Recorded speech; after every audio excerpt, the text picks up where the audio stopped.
19th, 2021 at 6 p.m. Council, Mr. Bridge, everyone, good evening. And Ms. Berner, if you would call roll, please.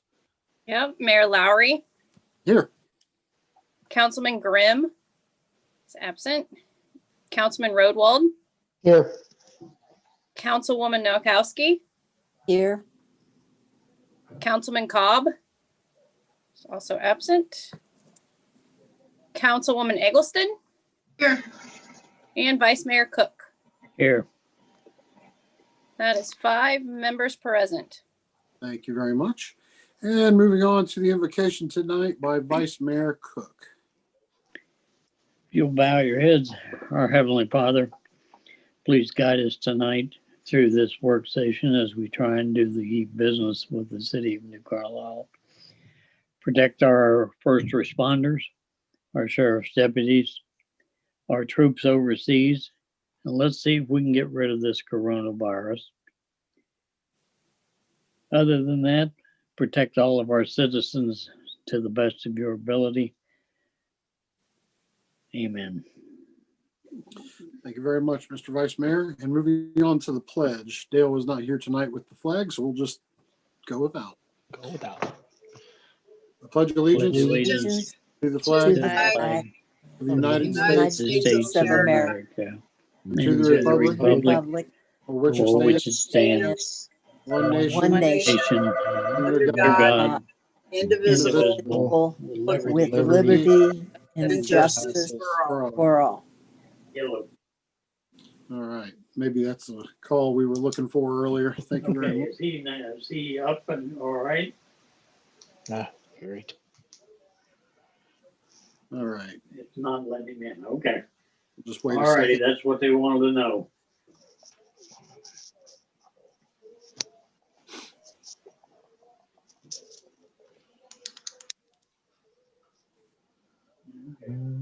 All right, I'll. I'm gonna go ahead and mute Mr. Cook till he gets done with his phone call. Yes, thank you, sir. I was getting ready to ask you if you could do that. And I will unmute. Hang on, Bill. You're muted.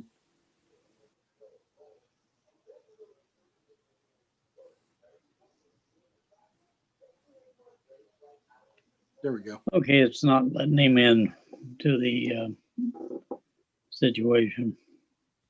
Okay. Oh, here he comes. I think we got him. There he is. Got him. Yeah, he is. Hey, there he is. Evening, Mr. Cobb. Hello. How you doing, sir? I've been 25 minutes trying to get in here. You I'm got glad it. you made it.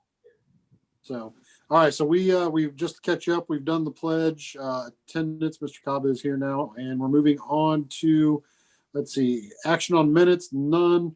Communications, none. City manager's report, none. Comments from members of the public. Mr. Bridge, do you have anything in your inbox? Not at this time. We'll check again for regular session.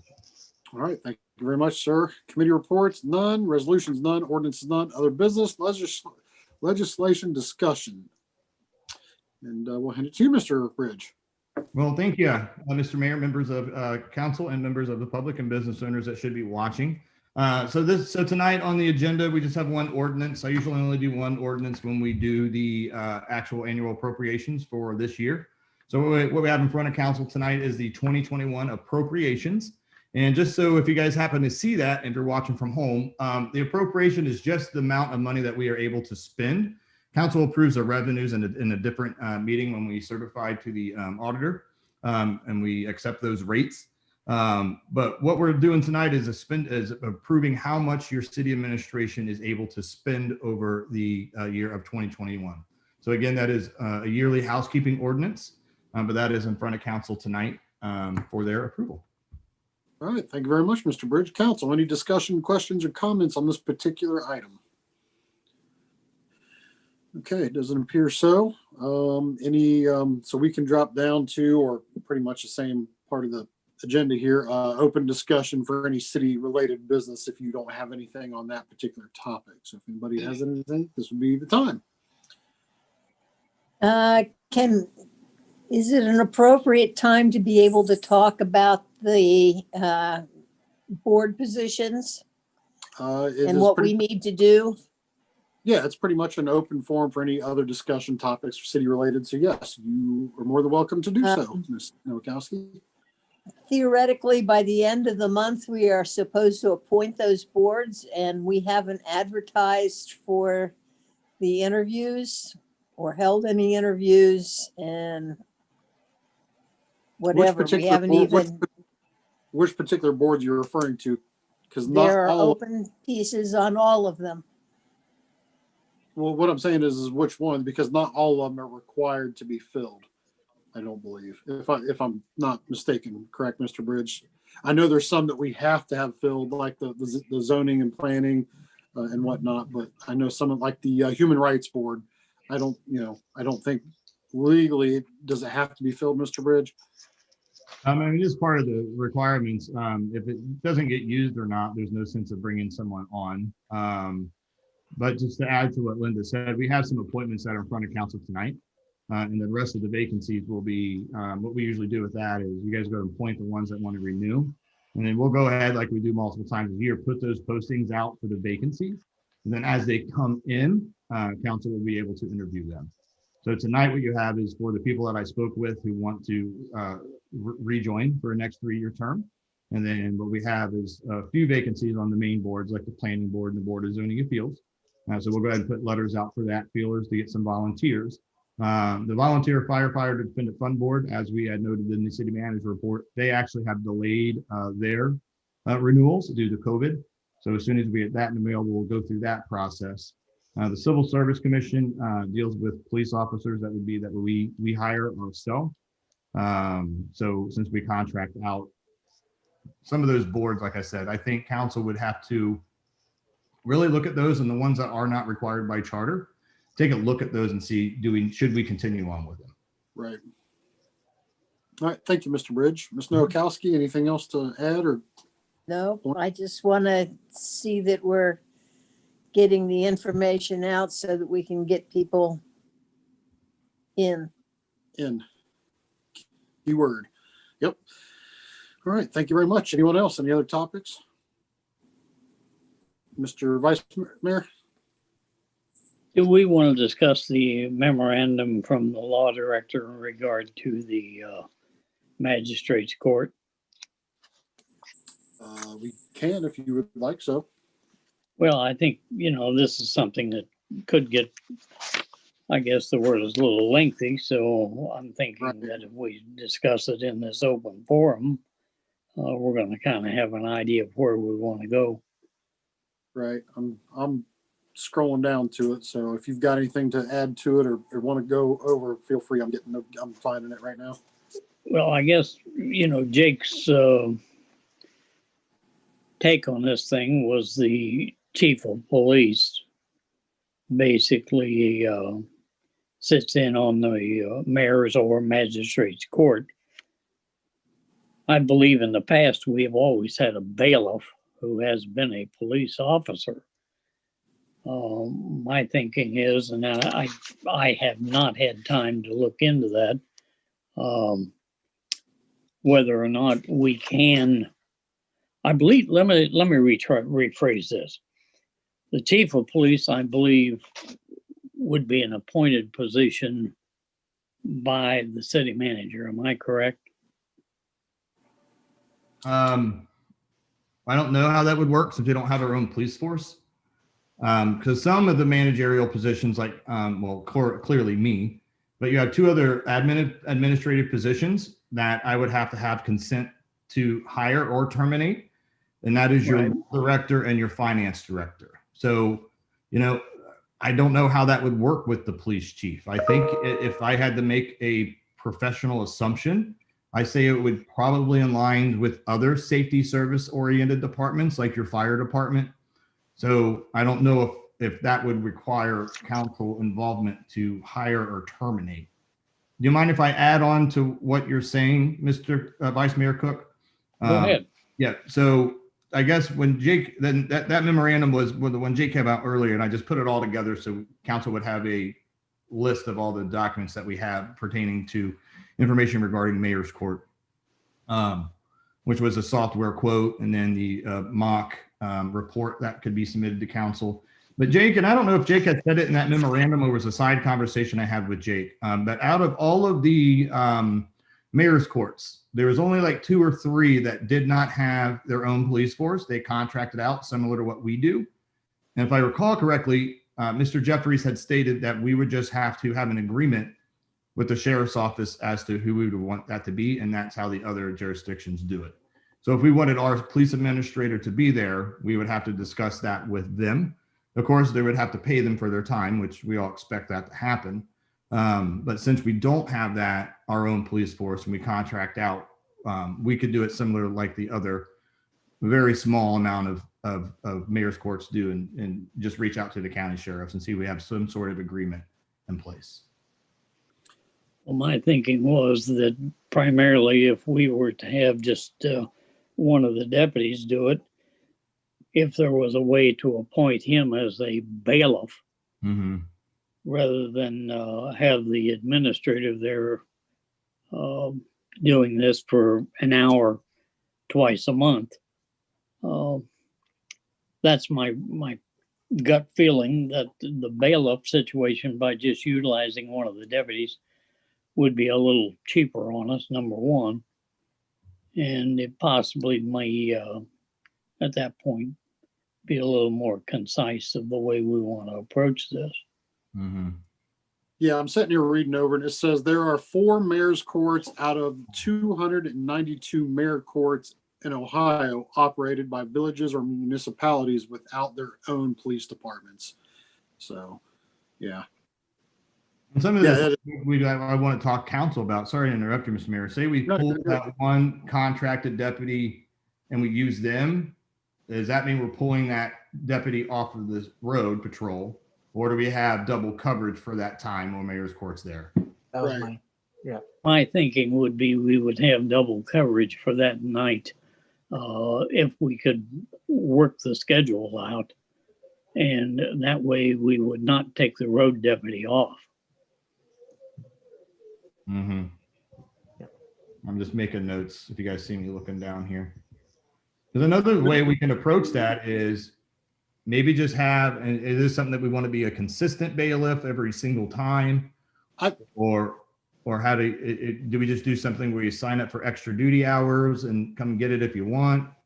I think we would want to have some sort of consistency there, though.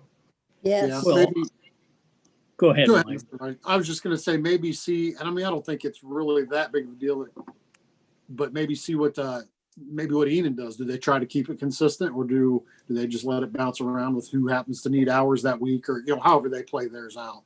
But I mean, I think Linda was getting ready to chime in. I think consistency would be a better presence for the overall operation of it. Mm-hmm. Did you have something to add, Ms. Nowakowski?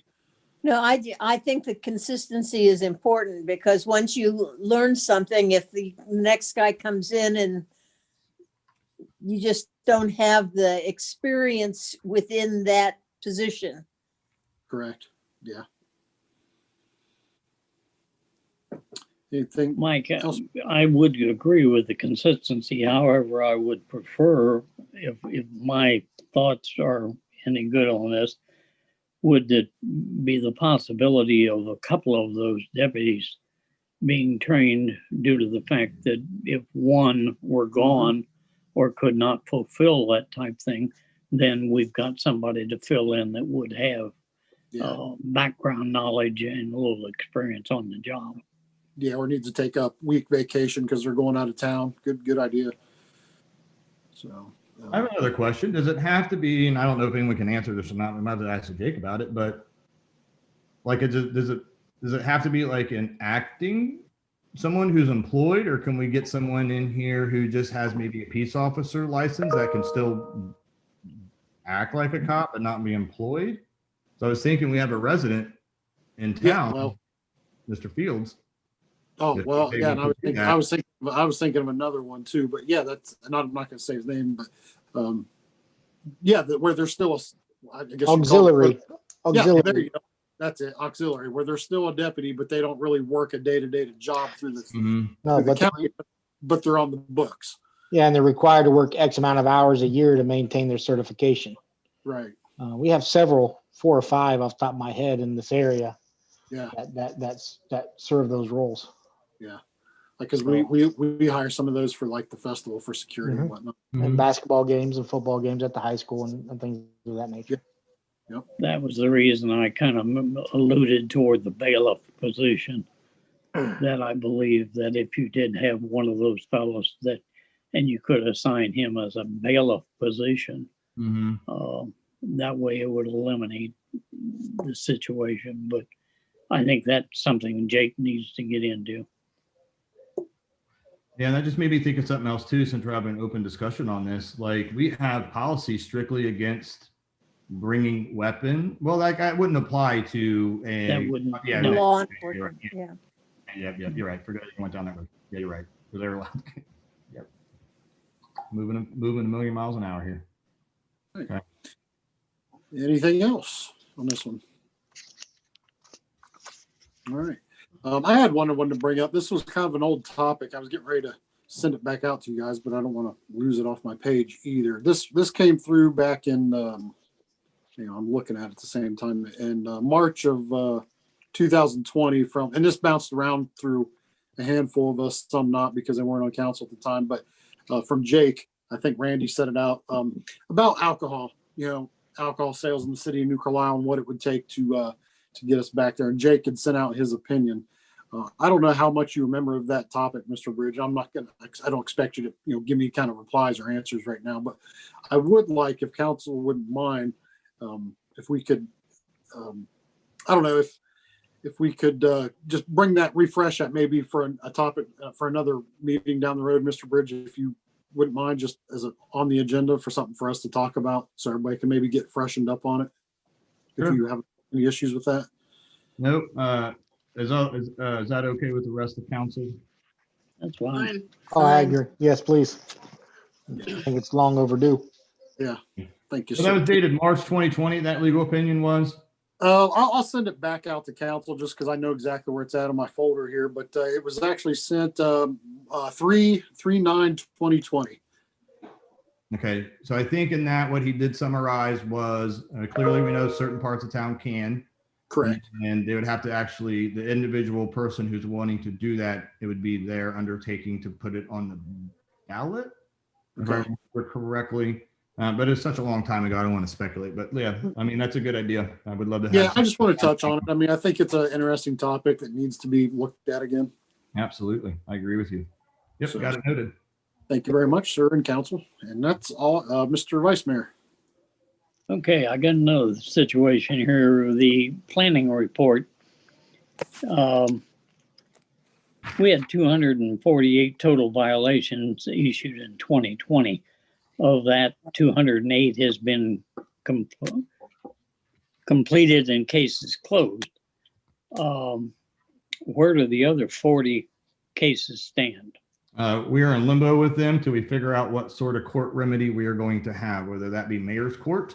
However, some new information came in last week that I have called a meeting with our current sergeant, police administrator, Sergeant Lehman, and then with Jake, our city attorney, and also Derek Hutchinson, our planning director.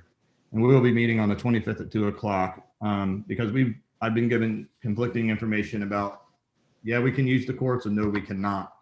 But speaking with Jake last week, after I got off the phone with some other people about this particular matter, he did inform me that he's spoken to someone at the courts and we should have a way into this courts for planning and zoning related items. It also could go to traffic related items too.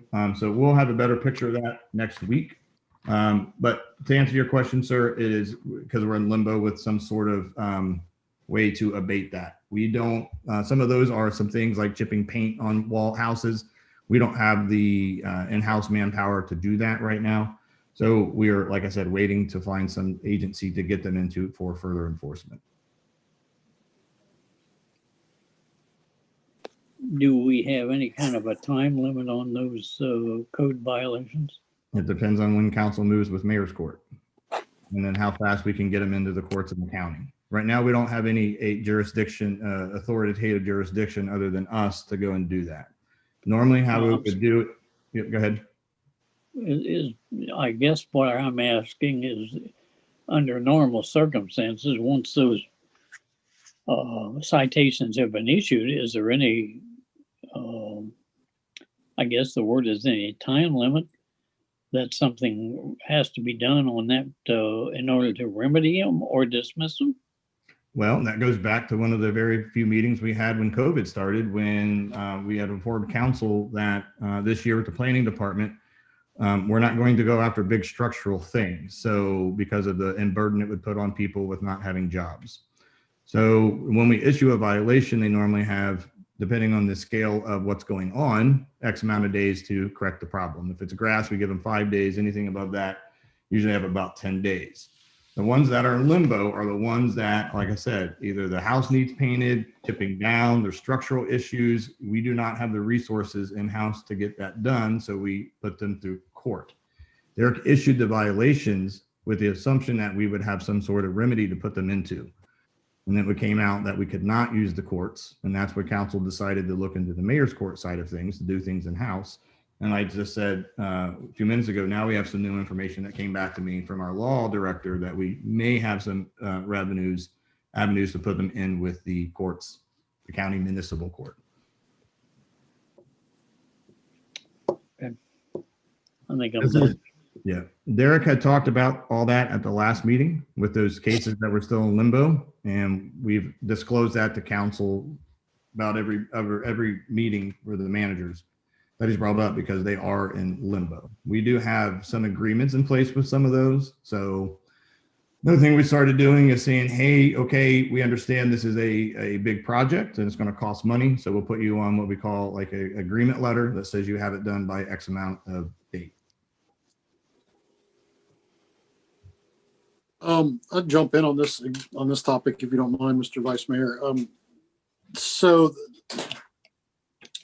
I don't know. I'm sitting here thinking, I remember years back, I'm talking years ago before any of us were on council. I remember the city had done council, I think with Bob Bender, they had done a ride around when they were doing with streets, and they would go, I think that's how that original list of street priorities was built, actually.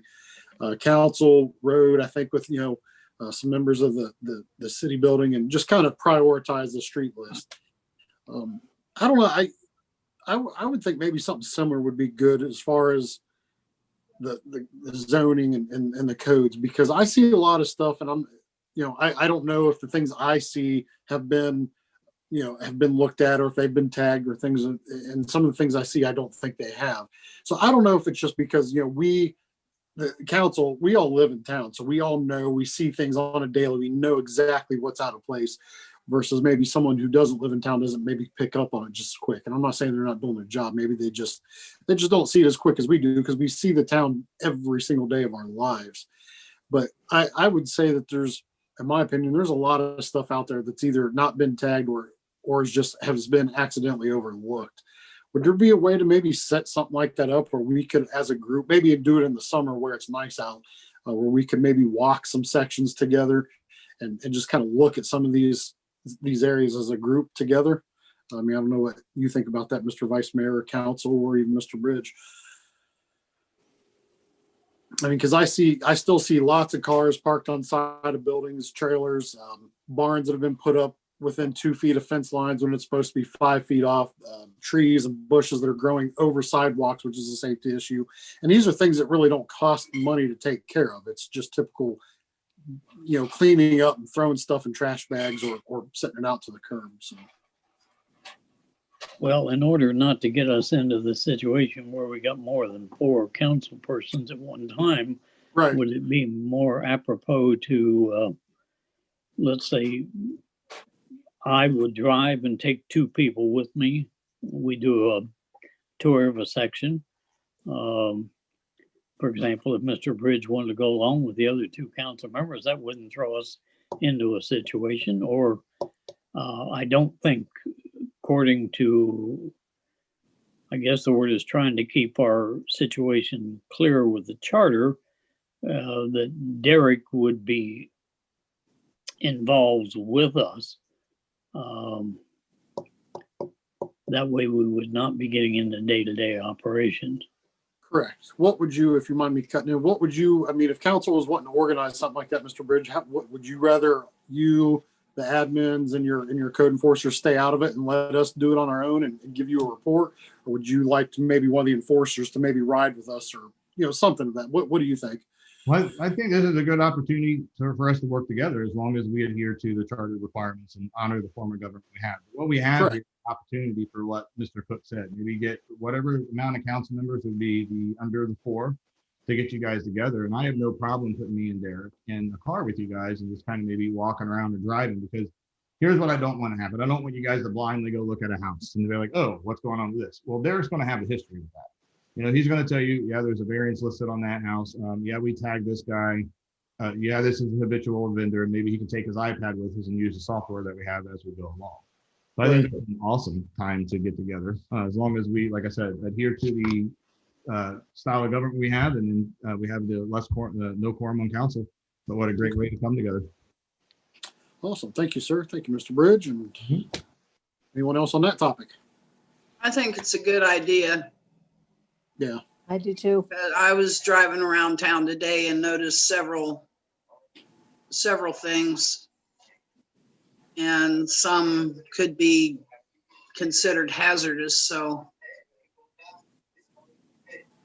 Well, I'll tell you what, now I'm a little concerned. So tomorrow what I'm going to do is call the mayor and vice mayor in and have a one-on-one with them to find out where this is breaking down with the code and violations, because this is the very first meeting that I've been informed by council that, well, what I hear is it's not doing a good job. So what we'll do is get together and find out what kind of remedy that we have with this particular solution. And then we'll take it from there, see how we can make it better.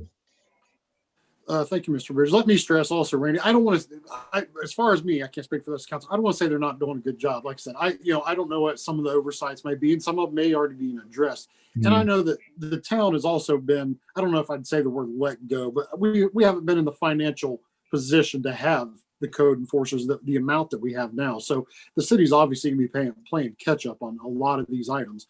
And that could just be it. So that, I'm not downing anybody in the city building or any of the workers by any means. I just, basically just more of an informational thing. I'd like to learn a little bit more on where we are and where some of these, situations that I've thought of and Mrs. Eggleston have spoke of. So that's all. Yeah, sure. All right. Thank you, Ms. Eggleston. Did you have anything else? No. All right. Thank you very much. All right. Anything else on this topic or anything else for the work session? All right. If nothing else, we'll need a motion to move on or move forward out of this meeting.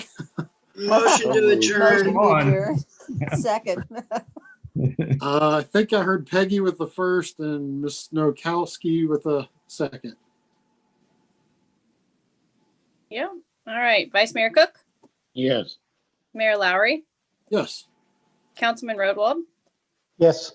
Councilwoman Nowakowski, Yes. Councilman Cobb, Yes. Councilwoman Eggleston. Yes. Motion to adjourn accepted 6-0. What do you got? Did we forget something, Mr. Vice Mayor? Did you Oh, think yes, we to? did. Let's do it, and we'll do it in the next meeting, and we can tag it for this meeting. Okay. I have a note down for next meeting, so we won't Okay. forget. All right, we'll see everyone at 7 o'clock for the regular scheduled council meeting.